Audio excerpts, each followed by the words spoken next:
Hello, my name is Philip Thompson with the Department of Social Work at Eastern Kentucky University. I'm a student there currently pursuing the Master's in Social Work. Today, I'm going to be presenting to you a theory analysis on substance abuse. To begin, I'm going to start with prevalence rate data. In order to collect this, I actually went to three different sources: the Center of Disease Control, CDC, NIDA, National Institute on Drug Abuse, and the National Center for Drug Abuse Statistics, NCDAS. I've noticed there was limited information on 2022 and 2021. However, most of the data I will be quoting is from 2019 and 2020 because of that. So, illegal drug use over the age of 12, according to the CDC, the illicit drug use, particularly opioids. We're going to avoid talking about alcohol. We're going to really focus on the opiates when we're talking about these numbers. So, according to CDC, illicit drug use over the age of 12 was at 13% in 2019, the month after they conducted the study. The highest rate was amongst the age group 18 to 25, with an average rate of 25%. According to NIDA, the National Institute on Drug Abuse, in 2021, 20.4 million people in the United States were diagnosed with substance abuse disorder in that past year. And by the past year, that had been 2020. Only 10.3% of the people, however, in that group actually sought and received substance abuse disorder treatment. According to NCDAS, or the National Center for Drug Abuse Statistics, over the age of 12, 37.3 million were currently using legal drugs in 2020 when they did that study. 59.2 million, or 21.4% of people 12 and over, had used illegal drugs or misused prescription drugs within the last year in 2020.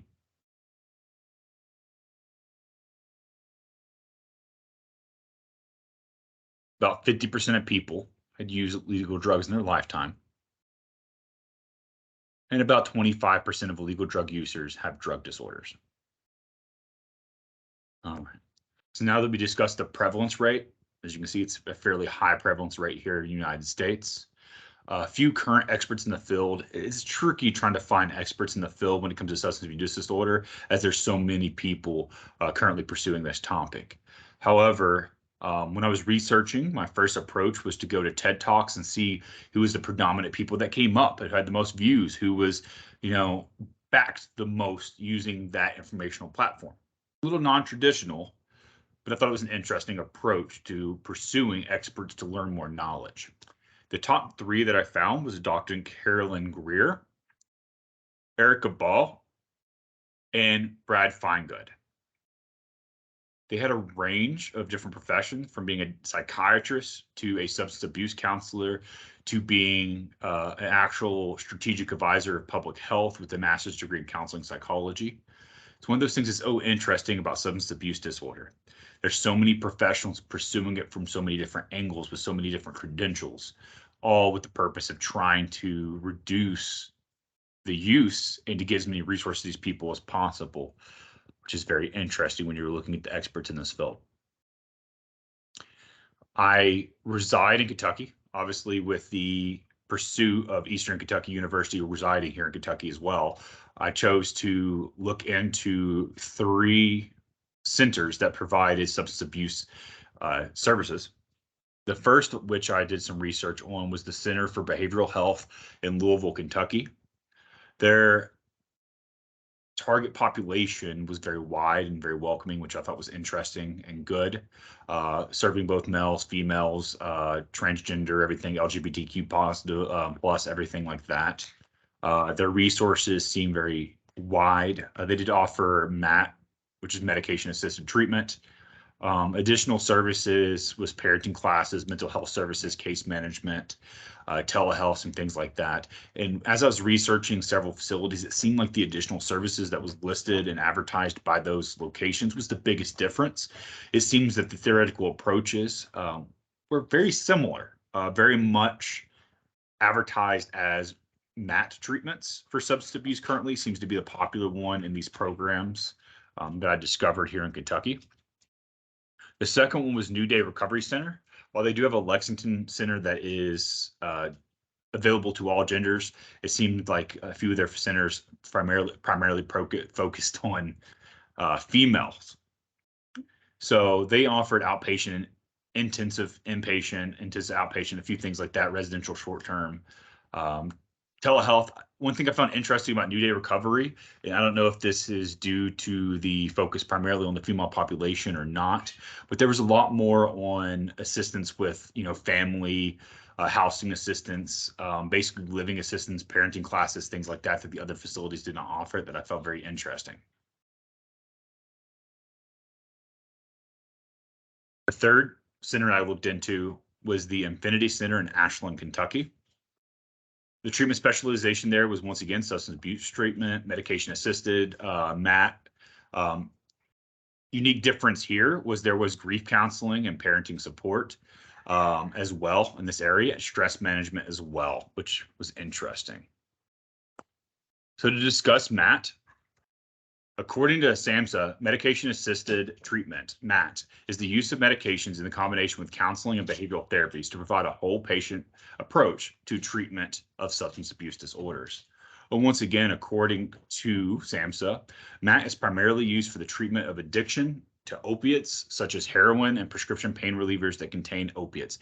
They claim that it normalizes the brain chemistry and provides enough balance and support that allows for the person, overcoming their substance abuse disorder to do so in a comfortable way in order to be successful, where without that assistance, the process may be too difficult.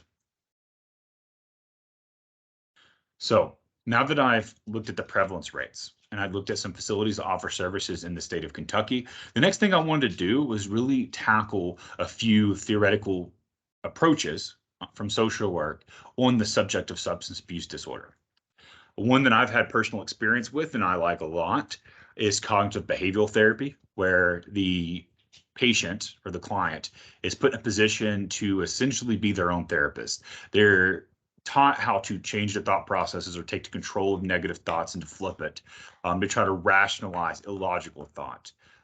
There's a lot of research, evidence-based behind CBT.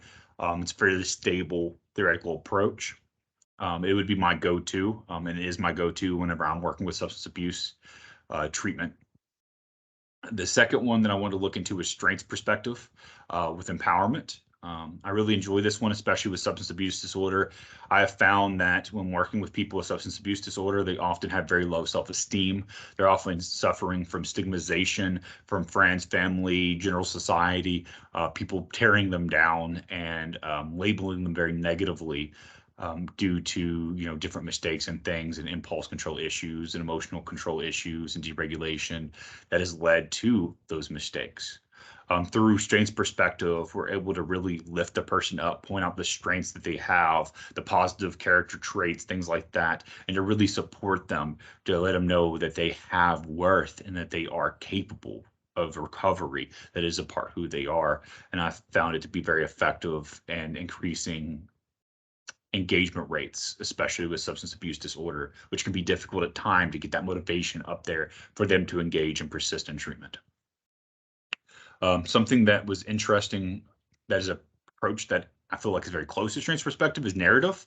I've not had experience with it, but it's something that, as I researched it, seemed very interesting. So a narrative approach is very similar to strengths perspective, where you believe the person knows themselves.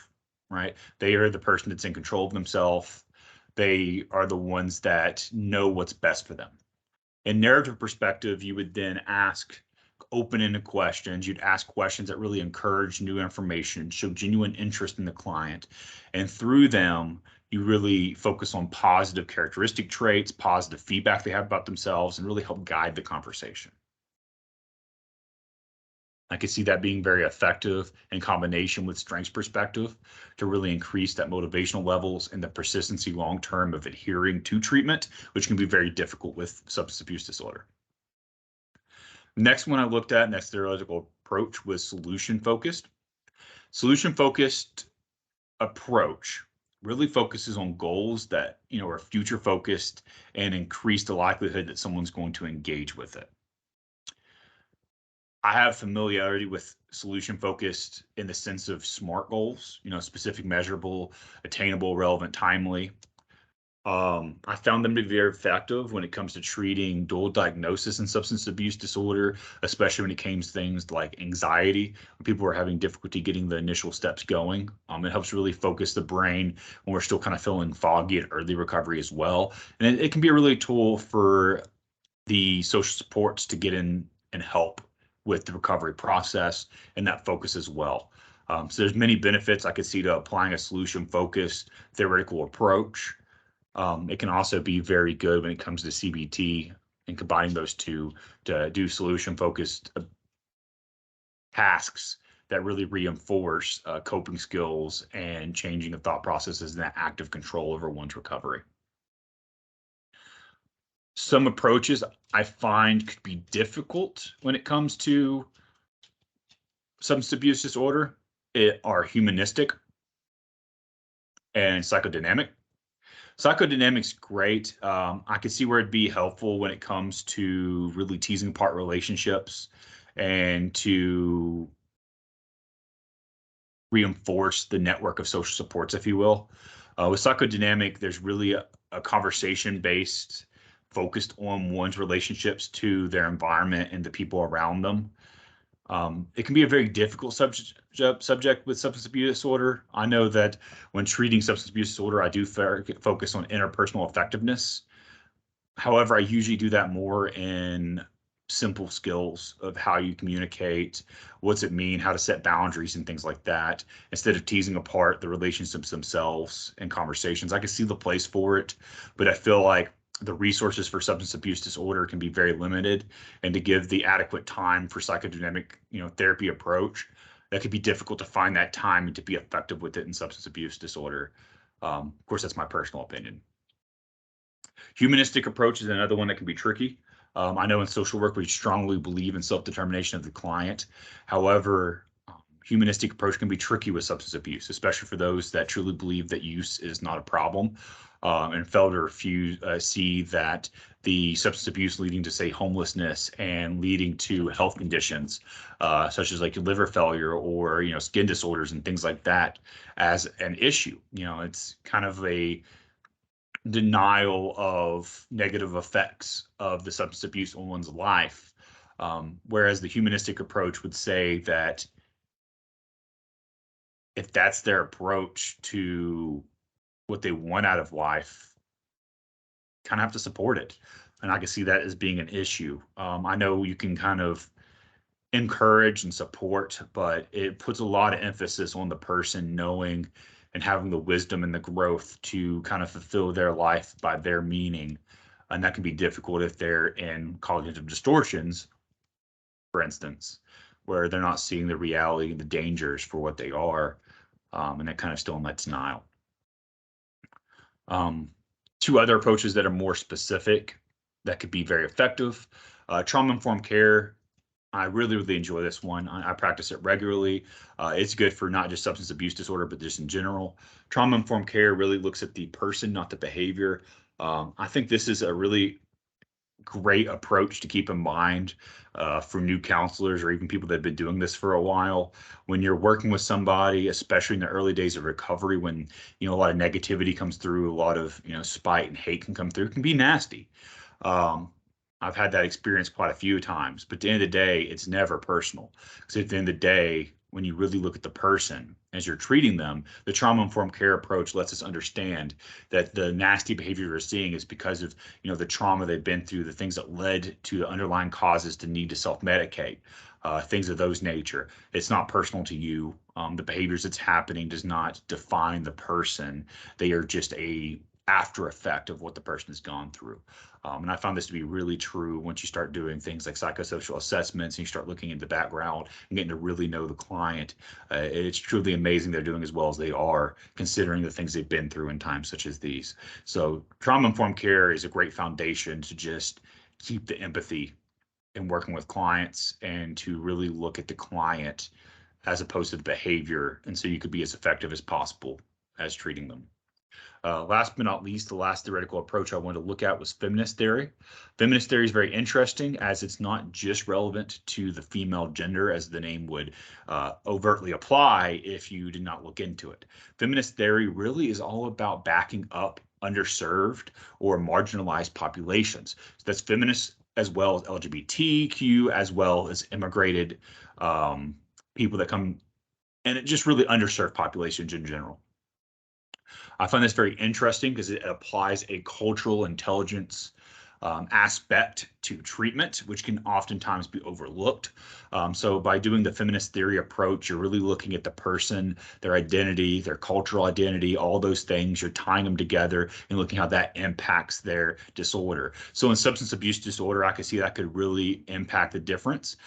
For instance, if you're looking at someone that's from an inner city with very little population support, very little resources support, impoverished, and say they're a female or African American or any of those marginalized populations here in America, access to resources are going to be more limited. You're going to have less access to educational materials for them to overcome things like HIV, AIDS, hepatitis C as they occur in those areas.